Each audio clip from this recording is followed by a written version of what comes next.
folks, I'm Melly Little, and this is your weekly TA wrap.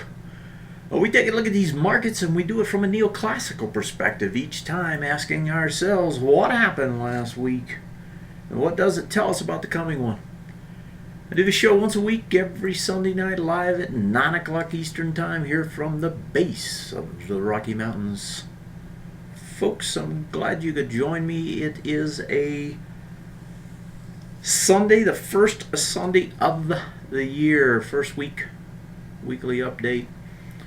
And, the markets were a little weak this past Thursday and Friday as we got started. I'm gonna start with the indexes and kind of look at those, show you what I'm seeing, what I'm thinking, and then we'll go from there. So let's start with the S&Ps. There's a retest regen zone on most of these that have set up. That's off these swing point highs, right? And this thing is trying to get back down into that area. It hasn't done it yet. Got a little push down Thursday, right? Friday was kind of sideways, a little bit of volume coming in, but really the volume isn't here yet, and that won't be here until tomorrow. The trading desk will be manned in full tomorrow. That will be the place. That will be the time. That's where we'll see either something happen or not happen. Now, if you ignore, the retest regen, just look at how it's came back so far.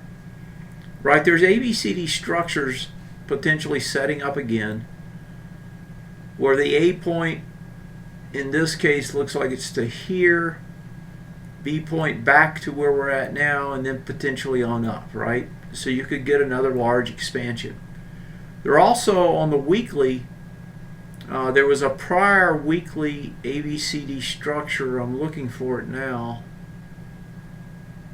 It actually was to 1849, or excuse me, 1859. I can't see it now. I mean, I'm looking at it. I'm thinking it was here, but that would have already been met. So maybe that one's already been met. What is starting to take place, is, oh, here it is. I just found it. So there's a structure here, right? A little small one that was set up to take you up to 1859. So there's an 1859 target, and then potentially a larger target here. Now, it doesn't mean that we're going to stop here, right? We could pull all the way back to this retest region zone and then get the push up.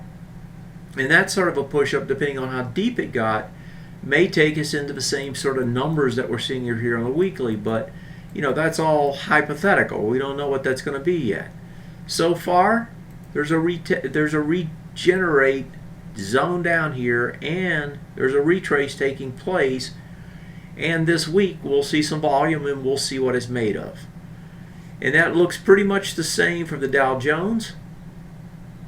It also looks pretty much the same, right? This looks the same here. It also looks pretty much the same for the index and the IXIC. So I don't really see anything different there. The only difference is that the index, the NDX, and the NASDAQ composite are closer to coming back and do that retest regen. Now, the only one that has actually done it is the Russell. The Russell came back into the zone, right? This was the retest regen zone right in this area. It got in there. Volume a little bit heavier than it was on the way up. So that says, hey, at best, you probably have some sort of a range going on. That range is this wide. That range could see this come back and test again because you hit it with more volume. Now, the oddity of all these setups is that you have to realize that there is, and you can see it clearly here on the Russell, there is volume on these two bars. This one and this one. And those two bars had to do with the quad witching and the Fed day. Right? And so as this comes back, it came into the quad witching bar, a lot more volume there than the volume coming back. And that is what really turned this instead of the retest regen zone. And that's set up the same way across all these. It's true in the sectors, not as pronounced as it was on the indexes, but that's kind of a difference. Usually you're not looking at huge volume, wide price spread bars that don't have anything to do with retest regens, and breakouts and all that business. Usually it's the other way around, but in this case you do have it. And so when it comes in here, yeah, this really, the December 20th and the 18th bars really are the bars of importance on the way back. You can see that you actually have, if I draw it in here, you can see that you actually have this support zone based off of those, and that's where it should be, right? It should be off of wide price spread, high volume bars, and clearly that's what happens. Previously you had one up here, but that one's been taken out because it's already tested. So the Russell, yeah, it gets a little bounce, but it sure looks to me like it wants to come back in. The rest of the market looks like it wants to come back in some more. The only question is does it do it right away or not? I looked at the sectors. Sectors really not telling us much of anything. The only one that's interesting, from a breakdown or a breakout perspective, there's two of them. Let me pop over and I'll show you those two. The one of them, and they're both in the S&P 500 major weighting. One of them's the XLE. The XLE, just like the rest, now it has been the weakest one, and that is why it's doing what it's doing. Came in, the retest regen happened immediately after the breakout bar, right? This was the breakout bar. Retest regen happened the next bar and has happened since then. And here we break under it, so it's failed. So it's failed to retest and regenerate higher. Doesn't mean it can't go back up there, but that's a signal that this one is still weaker and is struggling, right? Now the strong one, also same sector, is the XLF. And the interesting part of this one is it never quite made it back, I don't believe. 2164, and we got to 68. Yeah, 68 was the lowest on the way back. And so you never got the retest regen here, and then again on Friday this one actually pushed higher, and that is what buoyed the S&Ps on Friday. That's why they went sideways. This one was pushing higher and everything else was struggling. So you have a divergence. XLE, XLF, big sector weightings in the S&P 500. One of them having trouble, the other one not. The other piece of that, XLF, all the earnings are starting next week, and the week after, almost all of them XLF earnings, the big ones. So you can see there, it looks to me like they're buying these in front of the earnings, which typically sets up a sell the news event if in fact that's what happens. And so far that's the way it's playing out. Looking at the OX sectors real quick, you've got a couple things here that are worth noting. The dollar just keeps powering higher, which is quite interesting. The volume's not great, but it's good. The FXE on the flip side of that can't get anything going, right? It is actually coming back in and can't turn around. You saw it break a swing point low here, and it's already pretty stretched. I thought it would probably get a bounce on Friday. It didn't. It sold off more. Now you're in the bottom of this bar from October 31st, and you're coming into the high of another wide price bar. That's from December 4th. It's into that one. It looks to me like it's trying to get down to the bottom of this bar and the bottom of this one, and that price point is 133.94. So not that much farther away. It looks like that's where it's trying to get to. That should hurt gold, but it's not. If we flip to gold, gold is diverging itself and making a push. Gold is going to try to test this swing point high. Got close to it Friday, sold off a little bit. Looks to me like it's going to push up there and try to test it. Probably fell and come back. Silver, on the other hand, a little bit stronger. still pushing, and that one still looks pretty good, and it's going to test that swing point high as well. The high is just up higher. USO got hammered. USO coming all the way back into this bar now. Doesn't have as much volume. This is an area that it should hold and at least get a bounce back up until the top of this bar. That's the December 3rd bar. Let me quickly look at copper. I've not looked at it. Then we'll look at the bonds real quick. And copper's up at the top of the range, so nothing different there. Let's go down through the bonds. I'll start in the middle with 7 to 10s. They're coming down, going to try to test the swing point low still, it looks like. Not much of a bounce there. Let's see about the 3 to 7s and see what they look like. And they're doing sort of the same thing. The shorter end of the curve is doing better. That's what this is, right? It's 3 to 7s. And I believe the SHY is the 1 to 3s, if I remember right. Let me see if I got that right. Yeah, the 1 to 3s, and you can see that they're doing even much better, right? So short end of the curve, long end of the curves, bonds. Well, if we take the interest rates, the inverse of this, the short end of the curve isn't moving much, whereas the long end of the curve is steepening. So that curve is steepening as a result. And if we go to the TLT, which is the 30 years, the 20 year actually, you can see how it's down here pressing, trying to break lower, but it's struggling. It's struggling to get lower even after it did a break on multiple swing points. And so from that perspective, it's actually acting better than I would have thought it would. A quick look at the municipals.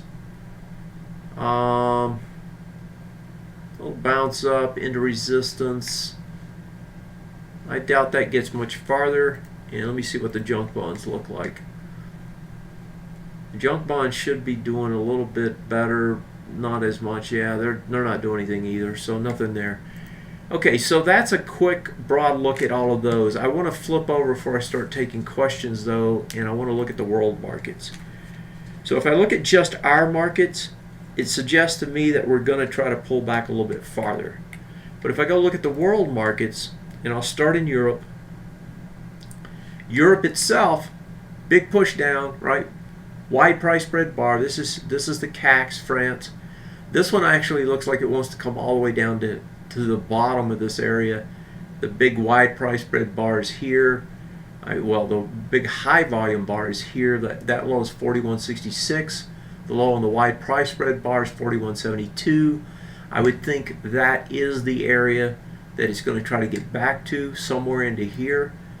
And probably the way that sets up, though, is going to be some sort of a bounce that gets it down into that area. Now, the reason I say that is if I go over and look at Germany, which is the strongest European stock market, this one actually came back, but it came right back into this wide price spread bar, and just like us, they have the huge volume bar here. That looks like that one. That's a retest, reach in into a high volume bar. Now the high volume bar wasn't the breakout bar. Again, just like on ours, it was the quad witching day for us, whatever it was for Germany. Looks like that's going to try to bounce back up. This will be a good tell. Can it get back to the high and try to get higher, or will it fail and set up some sort of ABCD structure down? Does look like it will try to bounce, and I expect that's probably going to try tonight. Could come a little deeper. The bottom of this is 9352, and we got as low as 9367. So we may get a little weakness, but it does look like Germany's going to try to bounce from here. If true, we should see our markets try to lift a little bit as a result of that, and we certainly should see the CACs try to do the same. Now, if I go over to Asia, it's a totally different picture. And there, the weakness just lingers. Here's the Hong Kong market, still pressing down, trying to, it's taken away all the goodness that had happened back here. Now, it just may turn out that this is just one big range now, where you've got a range up here, and you got this lower range underneath it. Right, so this one big range, if you will, on the weekly is still in effect. The problem is you're getting close to swing point lows, and you really would rather not see it start breaking down the goodness that happened here, right? With these two bars, it's coming into them. That's going to be a key area. You don't want to see it break under here, because if it does, then you're going to come back to the next support zone, which will print in this area probably on the weekly. So Hong Kong coming into a critical area needs to hold. If I look at the Nikkei really kind of been on vacation here. They got up to new highs and just hung there. Volumes look fine. I would expect these guys are going to try to pull back. If I go look at the Taiwanese market, so the Taipei market coming back in, going to do a retest regen, and probably will try to regenerate. But you see the volume coming back on the backside. Commodity countries, let's look at those real quick. See if they tell us anything for the basic materials. All ordinary is just hanging. That doesn't look bad. Let me see what Brazil looks like. So Brazil, just like I was just talking about with Hong Kong, Brazil doesn't want to lose this low. That low, 49,678. Excuse me, 49,878. You don't want to see it lose that low. That is the lows. If it does, it's going to break on multiple swing points, and that's more downside. And let me quickly look at Toronto and see how they're holding. So Brazil's got issues that we don't see in Toronto. Toronto's up at new highs doing a retest regen. Volumes look okay. So that looks to regenerate. All right, so all of those actually, are kind of doing what you would want, and that says that this market's going to probably try to hang up here, maybe get a little bounce. But I do think we're going to see those retests take place on these markets before it's over with. I got several questions mailed to me. I see several questions over here, it looks like it, in the room. So let me go hit all these, and if I have time, I'll talk about some other things. So let's start with what was mailed to me. I wonder if you could talk about Apple and the Qs, mainly when could I get long? Okay, so let's start with the Qs. All right, the Qs, as I said earlier, they're coming back to try to do a retest regen off this high. That high is 86.53 on the Qs, and we're at 86.64, so we're almost there. So I would expect, as you come into this area, it's going to retest and try to regenerate higher. The high of the quad witching bar is 86.68, and of the Fed day bar is 86.22. So I would think that's the area that you'd want to look at, anywhere from there to there, right? That's the area you want to be looking at. So the Qs, first time back, more than 6 bars into a retest regen, and you got some good support, not from that, but from the other bars that are there, which probably will cause this thing to bounce. Other one was Apple. So the question on Apple, when can I get into it? And then I had another question. Actually, I had 3 on Apple. There's another one asking the same sort of thing, and the last one asked also the same thing, and that is, when can I buy this thing? When can I buy it? All right, so Apple. Apple I've been trading. I've been very fortunate in the way it's traded. We bought that low, we sold that gap. We're looking at it as it comes back in now, just like you are, or all 3 of you. Question is it going to hold this bar? That bar has volume and it's a wide price spread. It's going to be hard to break. 538.80, but it probably will test it, and it's almost there. So then the next question is, what happens if it doesn't hold? Okay, so then you start looking for other wide price, high spread, high volume points. That's the same one. That's the one that's already been tested. You've got another one back here. Right, that one actually lines up with this swing point high, which also needs to be a retest regen situation. Hasn't done it yet. If I look at that high is 529.28. If I look inside here, this is 528.45. So it looks to me like you got one or two places. Either it holds here at the 543 area. You potentially could get the little intersection here, although I don't see that one as that much support. Intersection of those two bars. That was the breakout bars why I'm pointing it out. 536.14 and the overlap is 533. So from 33 to 36. So if I name the 4 points, the 4 price points to look at, 538.80. I doubt they're going to break that one down, but they're going to try. And it's the second time to hit it, so it's a coin flip now. 533 up to 536 is another little area, but I don't put that much weight on it. The one I really like is the retest regen.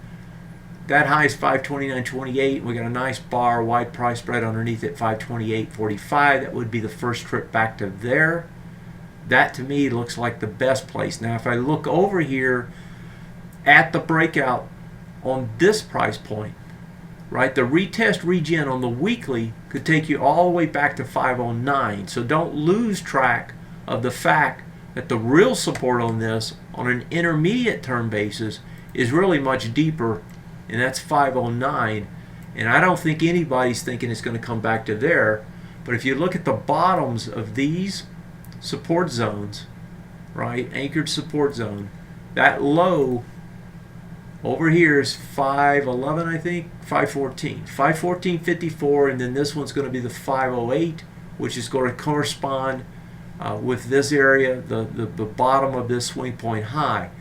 So if you're going to trade this, you have to realize you could take some heat all the way back to here, and then in addition to that, Apple is not a simple story right now, and the reason I keep bringing all these things up is that if you make it all the way back to this area, you got multiple swing point lows laying here, right?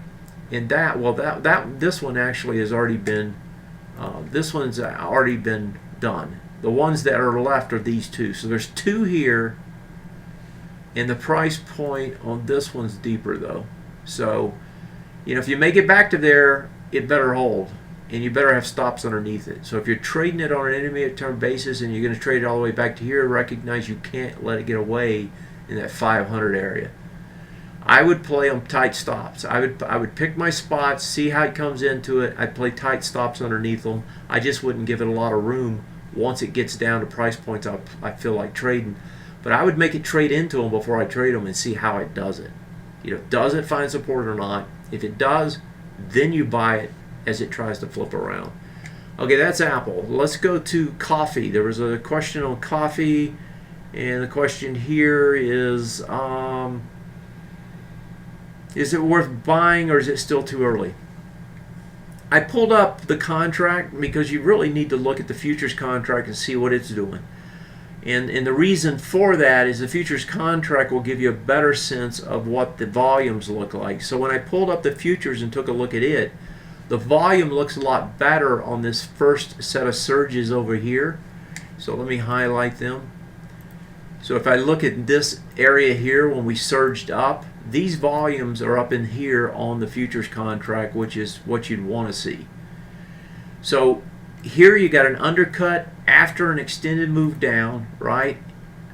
That moved down this far, then the undercut, so that's an under over after an extended move. That's a flip around. That's what it did. Now it's coming back. Volume's expanding. It's expanding on the futures as well. It looks to me like it's going to get over this high. Then if I go to the weekly and look at it, that swing point high is what it's playing with. It's coming back up. It's going to test it. Looks to me like it's going to get over it. And I was looking for lows, but this thing has been in such a terrible downtrend. You don't have any lows. There's just no swing point lows on the way down. It never set them up because it kept breaking down all the way. So you don't have any retest regens until you get way up here, right? So those aren't the issues. So then the issue is going to be, okay, where's volume of wide price spread bars? Because you're trying to look for targets to decide is there a trade. You got this one and this one. Those are the two that come to one's attention, and lo and behold, that's exactly where the TA today charts show you the resistance is. You get over here, right? I would expect you're going to make it up to there. Now the hard thing is that this has been sold down so bad so long that you can't just buy this and expect it to go straight up there. It's going to be a tough road. Yeah, you can get fast short covering, which looks like what happened here. But at the same time, when you have these kind of sell-offs, we could make it all the way back up to here and then come all the way back down to the bottom again. So just realize it's a trade if that's what you're doing. I do like the setup. I think it's going to break out. Let's see what we got over here on the boards. I have a couple stocks I hope you can take a look at. Let's try to get these in and see what they are. ATVI, UNTD, and MO. And let me keep reading. All have great fundamentals, much better charts than the one I gave you last week. Okay, I forgot what it was, but I remember it was ugly. Another one here wants to look at ABB on the weekly and the daily. And my goodness, you guys got a lot tonight. I don't think I'm going to get to them all. So let's try to get through them though. All right, let's start with just top of the stack here, ATVI. Let's see what this one looks like. ATVI, this is a range trade. Make it break out and then see how it breaks out. Okay, you got your breakout here already. Now you're just coming back up to test that high. The real breakout you're interested in is this one. That top's 1843 and you got volume there. You got to get over that top. I wouldn't buy it until it gets over the top. And right now I really don't like chasing breakouts. So I would almost be willing to let it break out. The only good thing, well, right now I'm just concerned about breakouts. But the good thing is that you'll have multiple swing points if you break. Right? Make it get over that high though. That high is 1843, and if you do, you got to play a stop as low as a retest off of that. So you got to play stop back into the 1702 type area, right? I'm guessing that beta is that high to get you that far back on a stop. And I think you have to play an intermediate term if that's what you do. If you're buying the breakout, you have to play the intermediate term. UNTD, let's see what that one looks like. Right now it's a big range trade though. UNTD, okay, I don't know what happened here. United Online, is this the airline? Let me see. Yeah, consumer discretionary. I don't know what these guys do. Well, you could, I don't know. You got two swing point lows here and he's coming after both of them. I'd probably need to do some more work on this, but I'm guessing that this has a high short interest.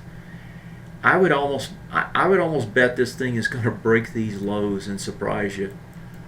Take out those two swing point lows, get a faster move into the gap back here, and that would be the buy. And then you give a little room under the gap on a stop. So I would just wait and see if it gets back into the gap. Kind of looks to me like it will. 1280. Yeah, right around there. About 1280 is where you want to try to pick it up. Let's see what the other one is. MO. So this is Altria, and Altria is coming back off a retest regen, has more volume, doesn't have, yeah, this looks like a buy. Yeah, this looks like a buy. That's a good setup. And let me try to grab these other ones. I won't be able to answer the question.